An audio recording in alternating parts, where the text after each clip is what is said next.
if the missile fired at you was already past your border before your radar even registered a blip? What if the weapon streaking toward a city carried a warhead so fast that no interceptor on Earth could catch it? What if everything the Western world assumed about missile defense was rendered obsolete, not in some distant future war, but tonight? That is not science fiction. That is the terrifying, gut-wrenching reality unfolding right now as Iran has reportedly fired its most advanced hypersonic missile in a direct strike against Israel. Stay with us, because what you are about to learn changes everything. Hello everyone, welcome back to the channel. The night sky over the Middle East cracked open with a kind of violence the world has rarely witnessed. Iranian forces, according to multiple intelligence intercepts and regional defense monitoring networks, launched the Fateh hypersonic missile, a weapon reportedly capable of reaching speeds up to Mach 15 in what can only be described as a seismic escalation in one of the world's most volatile conflict zones. This is not a drill. This is not a warning shot. What unfolded in the hours before this broadcast represents a fundamental turning point in modern warfare, and the shockwaves from this single launch will be felt in every capital on the planet. Let's begin with what we know about the Fateh missile itself, because to understand the severity of this strike, you must first understand why this weapon is unlike anything Israel's Iron Dome or Arrow defense systems were designed to intercept. The Fateh, meaning conqueror, in Farsi is Iran's crown jewel of ballistic engineering. It is not merely fast, it is terrifyingly, almost incomprehensibly fast. At Mach 15, this missile travels at roughly 500 miles per hour. To put that into context, a conventional cruise missile travels at subsonic or low supersonic speeds. Even the most advanced interceptors in NATO's arsenal are designed for threats moving at Mach 5 or below. The Fateh doesn't just outpace those defenses, it obliterates the very concept of interception windows. From launch to impact over a regional distance, the available response time for Israel's missile defense operators would be measured in seconds, not minutes, seconds. But here is what makes this even more disturbing, and this is where the intelligence community has been sounding quiet alarms for months. The Fateh is not just fast, it maneuvers. Unlike traditional ballistic missiles that follow a predictable parabolic IRGC, an arc that advanced systems like the Arrow 3 are calibrated to intercept, hypersonic glide vehicles like Fateh execute lateral evasive maneuvers during their terminal descent phase. They can shift trajectory mid-flight, they can feint, they can jink. In short, they can dodge the very interceptors sent to destroy them. This is the nightmare scenario that defense planners in Tel Aviv, Washington, and Brussels have been quietly war-gaming for years. And tonight, it became real. Stay with us, because what we are about to reveal about how Iran developed this capability and who helped will shock you. The development of the Fateh hypersonic program did not happen in a vacuum. For years, Western intelligence agencies tracked a quiet but determined collaboration between Iranian aerospace engineers and foreign partners whose identities remain, in part, classified. What we do know from open-source defense reports, intercepted communications that have filtered through to credible defense journalism networks, and satellite imagery analysis is that Iran's hypersonic program accelerated following the 2020 assassination of IRGC General Qasem Soleimani. What was a painful moment for the Iranian regime became a galvanizing force. The supreme leader ordered a complete review and acceleration of Iran's strategic deterrent capabilities. The Fateh program, which had existed in some form since the early 2010s, received a massive infusion of resources and political will. The result, standing on a launch pad in the Iranian interior earlier today, was a weapon that many defense analysts had hoped would remain theoretical for at least another decade. It was not theoretical, it flew. and it flew toward Israel. Now let's talk about what this means for Israel's defense architecture, because this is where the stakes become almost impossible to overstate. Israel operates arguably the most sophisticated layered missile defense system in the world. The Iron Dome handles short-range rocket threats. David's Sling engages medium-range ballistic and cruise missiles. The Arrow 2 and Arrow 3 systems are designed for atmospheric interception of long-range ballistic missiles. On paper, this is a near impenetrable umbrella. The Israeli Defense Forces have invested billions of dollars and decades of engineering genius into constructing this shield. And yet, the Fateh hypersonic missile exposes a gap in that shield that, until tonight, existed only in classified threat assessments. The Arrow 3 system, as formidable as it is, was not designed with Mach 15 maneuvering hypersonic threats in mind. Its engagement envelope, its targeting radar, its interceptor velocity, all were calibrated against a pre-hypersonic threat matrix. Tonight, that matrix was rewritten. But here is what you need to stay tuned to hear, because the story of what happens next is arguably even more consequential than the strike itself. The first question rattling through every intelligence agency and defense ministry right now is whether this strike represents a one-off, a desperate, dramatic gesture by Iran, or whether it signals the opening salvo of a new phase of direct Iranian-Israeli confrontation. The calculus inside the Iranian leadership is worth examining carefully. The IRGC, the Islamic Revolutionary Guard Corps, has long maintained that its missile program is the ultimate guarantor of the Islamic Republic's survival. For years, Iran operated through proxies: Hezbollah in Lebanon, Hamas in Gaza, the Houthis in Yemen, Shia militias in Iraq and Syria. This network of non-state actors served as Iran's forward deterrent, allowing Tehran to project force while maintaining plausible deniability. But the decimation of Hezbollah's command structure, the crippling of Hamas's military wing, and the degradation of the Houthi missile program through sustained Israeli and American strikes fundamentally altered that equation. Iran's proxy shield was crumbling, and when the shield crumbles, the sovereign must act. That is why tonight's launch is so significant. This was not a proxy. This was not a Hezbollah rocket or a Houthi cruise missile. This was an Iranian state weapon fired by Iranian state forces directly at the sovereign territory of Israel. That is a threshold that, once crossed, cannot be uncrossed. Keep watching, because the American and NATO response to what happened tonight will determine whether this remains a bilateral confrontation or ignites something far larger. Washington's reaction in the hours following the confirmed launch has been characteristically measured, but unmistakably serious. Senior Pentagon officials, speaking on background to major defense correspondents, described the situation as actively evolving and confirmed that U.S. military assets in the region, including carrier strike groups and THA-80 batteries deployed to Israel following previous Iranian strikes, had been placed on elevated alert status.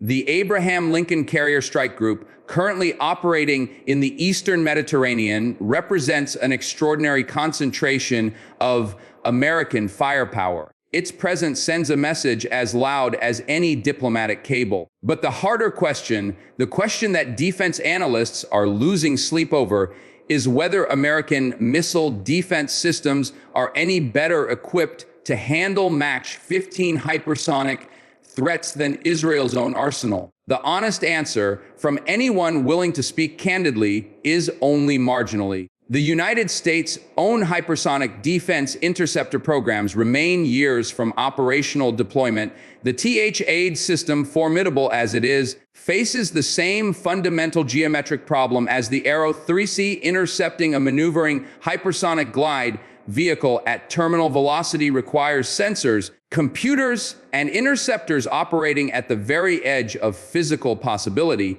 and that edge may not be sharp enough. Now here is something that almost no one is talking about yet. but that our analysts believe will dominate the defense conversation for the next decade. Tonight's strike does not merely challenge Israel's security, it challenges the entire Western-led theory of missile defense superiority. For 30 years, since the Patriot missiles achieved their celebrated sevas and, in retrospect, overstated success against Iraqi Scuds during Desert Storm, Western defense doctrine has operated on the assumption that technology and capital could construct a reliable missile shield over any allied nation. Billions were spent on this assumption. Political credibility was staked on it. Alliance structures were built around it. And tonight, a Mach 15 Iranian missile flew toward Israel and potentially demonstrated that the emperor has no clothes. If no interceptor can reliably stop the Fateh, then the fundamental premise of extended deterrence, the American guarantee to defend its allies against missile attack, has a hole in it the size of a hypersonic glide vehicle. This is why the Pentagon's classified briefings tonight are not merely about Israel. They are about Taiwan. They are about South Korea. They are about Poland. Every ally sheltered under the American nuclear and conventional deterrent umbrella is watching what happens next with an intensity that is almost impossible to describe. Stay right here. What we reveal next about Iran's remaining missile inventory will redefine how you understand this crisis.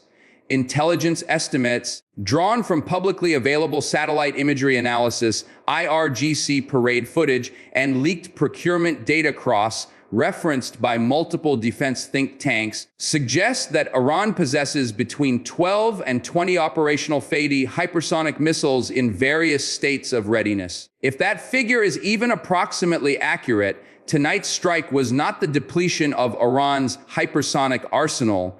It was a demonstration, a proof of concept fired at operational scale, a signal to Israel, to America, and to the world that the Fateh program works, that Iran is willing to use it, and that more can follow. Military deterrence theory teaches us that the most dangerous moment in any escalatory cycle is not the first strike. It is the second, when the targeted nation must choose between strategic restraint and full escalatory response. Israel, with its own deeply classified arsenal and its doctrine of preemptive force, is not historically a nation that absorbs blows without delivering them back with overwhelming severity. The question now burning in every intelligence assessment is what an Israeli response will look like and whether it will be calibrated to de-escalate or designed to fundamentally degrade Iran's military capacity. Israeli Prime Minister and senior IDF commanders are, at this hour, convening the war cabinet under conditions of extraordinary operational security. What we know from pattern analysis of previous Israeli escalatory responses is that the IDF does not merely retaliate in kind. It retaliates to change the strategic equation. The 2024 Israeli strikes on Iranian air defense systems, which famously left Tehran's Russian-supplied S-300 batteries smoldering and demonstrated that Israel could penetrate Iranian airspace almost at will, provide a template. But a response to a Mach 15 hypersonic strike may require something categorically more severe. If Israel concludes, as it logically must, that Iran's hypersonic program represents an existential overmatch of its defensive systems, the strategic imperative becomes the destruction of that program at its source. That means strikes on Iranian missile production facilities, on launch infrastructure, on the human network of engineers and commanders who built and operate the Fateh program. That is an operation of enormous scale and risk. It is also, many analysts believe, an operation Israel has already planned in meticulous detail. The next 72 hours will determine whether those plans move from the drawing board to the runway. Here is what you must understand about the broader regional architecture right now, because it is more fragile than it has ever been in modern history. Every actor in the Middle East is watching and recalibrating simultaneously. Saudi Arabia, which has maintained a cautious back channeled diplomacy with Iran while deepening its security ties with Israel, faces an impossible strategic dilemma. The Gulf states, which host U.S. bases that would be critical to any extended military campaign against Iran, must weigh their own vulnerability to Iranian missile attack, hypersonic and conventional, against their alliance obligations and economic interests. Turkey, which straddles NATO membership and increasingly independent foreign policy ambitions, watches with calculated interest. Russia, deeply invested in Iran as a strategic partner and weapons co-developer, observes with a combination of satisfaction at Western discomfiture and anxiety about escalation dynamics that could draw in American military power in ways that complicate Moscow's own strategic calculus. China, which has invested enormous economic and diplomatic capital in the Iranian relationship while simultaneously presenting itself as a responsible global power, is caught in a contradiction it cannot easily resolve. And in the background, always the shadow of the most dangerous possible escalatory pathway, the one involving nuclear weapons, which Iran does not officially possess, but which Western and Israeli intelligence believes it is closer to acquiring than at any previous point in history. That shadow darkens tonight. We are standing at a genuine inflection point in modern history, and we want you to understand exactly why before we close tonight's broadcast. The use of a Mach 15 hypersonic weapon in a direct on-state strike marks the first confirmed operational deployment of hypersonic weaponry in a live conflict between sovereign nations outside the Russia-Ukraine theater. The precedent this sets is not merely military, it is political, legal, and civilizational. The international laws of armed conflict, the architecture of arms control agreements, the functioning of the United Nations Security Council, all of these systems were designed around a pre-hypersonic world, a world where decision makers had minutes, not seconds, a world where interceptors could be scrambled and diplomats could pick up phones. The compression of decision time that hypersonic weapons impose does not merely stress those systems, it potentially breaks them. When a Mach 15 missile can cross a country in under 2 minutes, the assumption of deliberation time that underpins deterrence theory evaporates.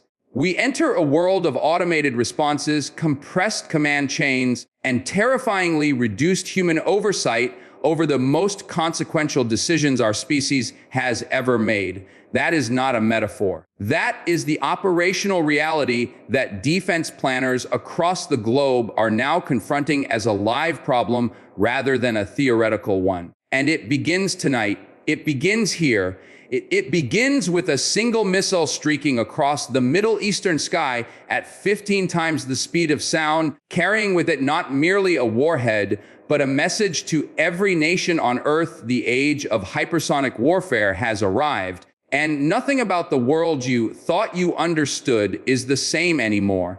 This situation is developing by the hour. Intelligence assessments are being revised as new data flows in, military postures are shifting, diplomatic back channels are burning with frantic communication. The next 24 hours will be among the most consequential in regional and potentially global security history. Do not look away. Do not assume this is a contained bilateral event that will de-escalate quietly. History rarely cooperates with the hope for quiet de-escalation. History moves fast. Tonight at Mach 15, it moved faster than ever before. Stay alert. Stay informed. Stay with us, because we will be here every step of the way, bringing you the verified intelligence analysis, the expert perspective, and the unflinching factual reporting that this crisis demands. Subscribe now if you have not already. Hit the notification bell and share this video with everyone you know who needs to understand what is happening. The world just changed. Make sure the people you care about know why.